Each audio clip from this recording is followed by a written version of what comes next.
अस्सलामु अलैकुम रहमतुल्लाहि व बरकातुहू। उम्मीद करती हूँ कि आप सब खैर व आफ़ियत से होंगे। अल्लाह ताला आप सबको अपने हिफ्ज़ व अमान में रखे। तो अच्छा, पिछली वीडियो में हमने सूरह फातिहा का पहला पार्ट जो पहला तर्जुमा किया था वो सूरह फातिहा क्या किया था। उसके बाद सूरह बकरा की हमने पहले से लेके 9 आयतों का तर्जुमा किया था और उसके दौरान आने वाली जो मुश्किल अल्फाज हैं जिनका हमें इल्म नहीं है उनके बारे में जाना था। तो अच्छा, आज हम इस वीडियो में सूरह बकरा की 9 आयत से लेकर 14 आयत का तज़किरा करेंगे, तर्जुमा देखेंगे और उसके बीच में जो उर्दू के जो मुश्किल अल्फाज आते हैं जिसकी मानी हमें पता नहीं, जिसका इल्म हमें नहीं है, उनके बारे में जानने की कोशिश करेंगे।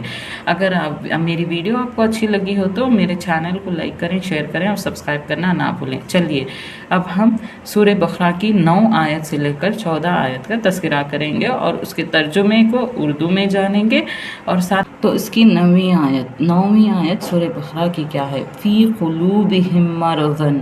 तो अच्छा, तो यहाँ से लेकर हम जो इसकी 14वीं आयत है तो वो क्या है, फमा रब्बिहत तिजारतहुम वमा कानू मुहतदीन। यहाँ तक का हम तर्जुमे को जानने की कोशिश करेंगे। अच्छा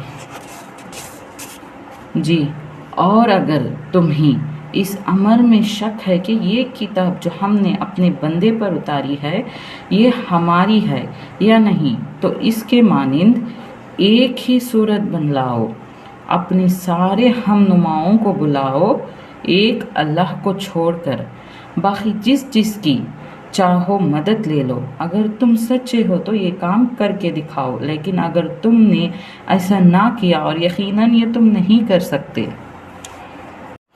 अच्छा, तो 9वीं आयत का इसमें मतलब क्या है। 9वीं आयत में दूसरों को अल्लाह का मुतअद्दी मुकाबिल यानी मुकाबिल ठहराने से मुराद ये है कि बंदगी व इबादत के मुख्तलिफ अक़साम में से किसी किस्म का रवैया खुदा के सिवा दूसरे के साथ अगर बरताया जाए तो उसका मतलब होगा कि खुदा के साथ उसको शरीक किया जाए, जो कि बिल्कुल भी जायज़ नहीं है। तो 9वीं आयत का मतलब ये है। 9वीं आयत का मतलब आपको साफ समझ में आ गया होगा। मेरा कहने का मतलब क्या है कि अगर तुमने किसी अमर में किसी शक है कि ये किताब जो हमने अपने बंदे पर उतारी है ये हमारी नहीं है, अगर ये हमारी नहीं है तो तुम अपने हम नुमाओं के साथ मिलकर अल्लाह को छोड़कर बाकी जिसको चाहे मदद ले लो। अगर तुम सच्चे हो तो ये काम करके दिखाओ, लेकिन ये अगर तुमने ऐसा ना किया और यकीनन ये कभी नहीं कर सकते। अच्छा, तो अब 10वीं आयत का क्या मतलब है। अगर तुमने अल्लाह ताला को झुटलाया तो उस आग में तुम्हारे लिए एक आग मुहैया की जाएगी, तो उस आग से जिसका ईंधन बनेंगे इंसान। कौन ईंधन होगा उस आग का? इंसान और पत्थर जो मुहैया की गई है मुनकरीन हक़ के लिए। मुनकरीन हक़ यानी जो इनकार करते हैं उनके लिए ये आग मुहैया की गई है।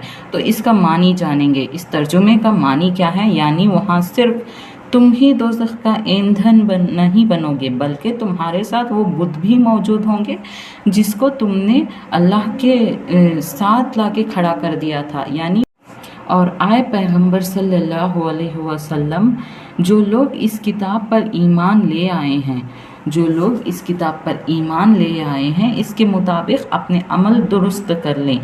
उन लोगों को खुशखबरी दे दो कि उन लोगों के लिए ऐसे बाग होंगे जिनके नीचे नहरें बहती होंगी, और उन बागों के फल सूरत में इस दुनिया के फलों से मिलते जुलते होंगे। जब कोई फल उन्हें दिया जाएगा, जब कोई किसी किस्म का फल उन्हें जन्नत में दिया जाएगा तो लोग सोचेंगे कि इसी तरह का फल हमने इससे पहले की दुनिया में भी देखा होगा। हाँ, अल्लाह इससे हरगिज़ नहीं शर्माता कि मच्छर या इससे भी हक़ीरतर किसी चीज़ की तमसील दे। यहाँ तमसील के मानी है मिसाल की जमा को तमसीलें कहते हैं। तो ये 10वीं आयत यहाँ पर एंड हुई। इसके बाद जो 11वीं आयत था उसका जो तर्जुमा है ये वो है कि जो लोग हक़ बात को कबूल करने वाले हैं वो इन्हीं तमसीलों को देखकर जान लेते हैं कि ये हक़ है जो उसके रब ही की तरफ से आया है, और जो मानने वाले नहीं हैं वो इन्हीं सुनकर कहने लगते हैं कि ऐसी तमसीलों से अल्लाह को क्या सरोकार। اسی طرح اللہ ایک ہی بات سے بہتوں کو گمراہی میں مبتلا کر دیتے ہیں اور بہتوں کو راہ راست پر لاتے ہیں، اور اس سے گمراہی میں وہ انہی کو مبتلا کرتے ہیں جو فاسق ہیں، فاسق یعنی جو انکار کرنے والے ہیں۔ تو یہ ہوئی 11ویں آیت۔ اچھا، تو ہم نے پڑھا 9، 10 اور یہ 11۔ تو 9 آیت میں پڑھا تھا اگر تم اس قرآن شریف کو جھٹلاؤ گے تو تم ہی دوزخ میں ڈالا جائے گا۔ 10ویں آیت میں پڑھا تھا ہمیں دوزخ میں انسان اور تمہارے ساتھ وہ معبود بھی ہوں گے جن کی وجہ سے تم نے اللہ کو جھٹلایا، تو ان کا ایندھن کیا ہوگا؟ تم انسان اور پتھر جو مہیا کیے گئے ہیں منکرین حق کے لیے، جو انکار کرتے ہیں ان کے لیے۔ اور اس میں 10ویں آیت میں ہم نے کیا پڑھا تھا کہ جس نے راہ راست پا لی، یعنی جس نے مان لیا کہ یہ اللہ تعالیٰ کا کلام ہے، اللہ تعالیٰ کی طرف سے آیا ہے، تو ان کے لیے جنت میں باغ ہوں گے، باغوں کے نیچے نہریں ہوں گی، پاکیزہ بیویاں مہیا کی جائیں گی جو ہمیشہ وہ وہاں پر رہیں گی۔ تو ہم نے 11ویں آیت میں کیا پڑھا تھا؟ جو لوگ حق بات کو قبول کرنے والے ہیں اللہ تعالیٰ ان کو راہ راست پر لاتے ہیں، اور جو نہیں انکار کرتے ہیں ان کو گمراہی میں مبتلا کر دیتے ہیں، اور وہ ہمیشہ گمراہی میں ہی رہتے ہیں۔ 12 آیت میں کیا ہے اس کی؟ اللہ کے عہد کو مضبوط باندھ لینے کے بعد توڑ دیتے ہیں۔ اللہ کے عہد کو ایک بار مضبوط باندھ لیتے ہیں پھر اسے توڑ دیتے ہیں، ایسے لوگوں کو بھی اللہ تعالیٰ گمراہی میں مبتلا کر دیتے ہیں۔ اس کی 13 آیت کیا ہے؟ اللہ نے جسے جوڑنے کا حکم دیا ہے اسے کاٹتے ہیں، اور 14 آیت اور زمین میں فساد برپا کرتے ہیں۔ حقیقت یہی لوگ نقصان اٹھانے والے ہیں۔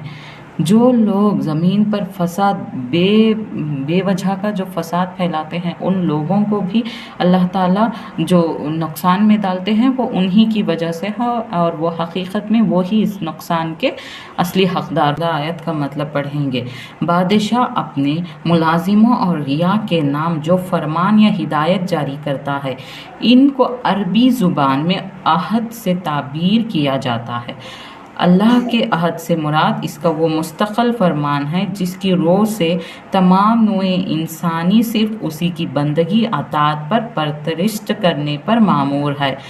تو اچھا، اللہ کی اطاعت اور بندگی کرنا جو اللہ تعالیٰ نے اس کا ہمیں عہد لیا ہے یعنی وعدہ لیا ہے۔ مضبوط باندھ لینے کے بعد اس کا اشارہ اس طرف کیا گیا ہے کہ آدم کی تخلیق کے وقت تمام نوع انسانی سے اس فرمان کی پابندی کا اقرار لیا گیا تھا، جیسے کہ سورہ اعراف میں آیت نمبر 146 میں بیان کیا گیا ہے۔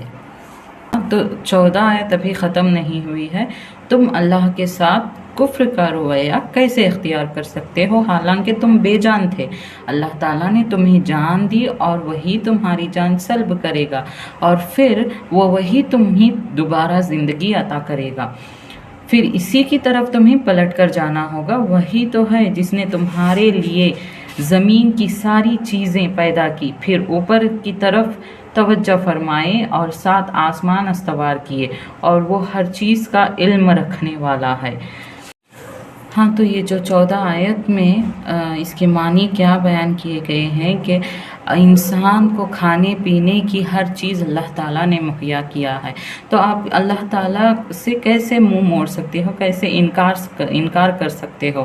حالانکہ آپ بے جان تھے، اللہ تعالیٰ نے آپ کو جان دی، اور وہی آپ کی جان کو سلب کرے گا اور دوبارہ وہی آپ کو زندہ کرے گا، اور مرنے کے بعد پھر پلٹ کر آپ کو اللہ تعالیٰ کی طرف ہی جانا ہوگا۔ تو میں امید کرتی ہوں کہ ان 9، 10، 11، 12، 13 اور 14 آیتیں یعنی 6، یہ پوری کل 6 آیتیں ہیں، ان 14 آیتوں میں آپ کو تھوڑا بہت جاننے کو ملا ہوگا۔ میں یہ نہیں کہتی کہ میں پرفیکٹ ہوں، مگر میرے سے آپ کو جو کچھ بھی جاننے کو ملا ہوگا تو آپ کمنٹ سیکشن میں اسے لکھ سکتے ہیں، اور اگر میری ویڈیو آپ کو اچھی لگی ہو تو میرے چینل کو لائک کریں، شیئر کریں اور سبسکرائب کرنا نہ بھولیں۔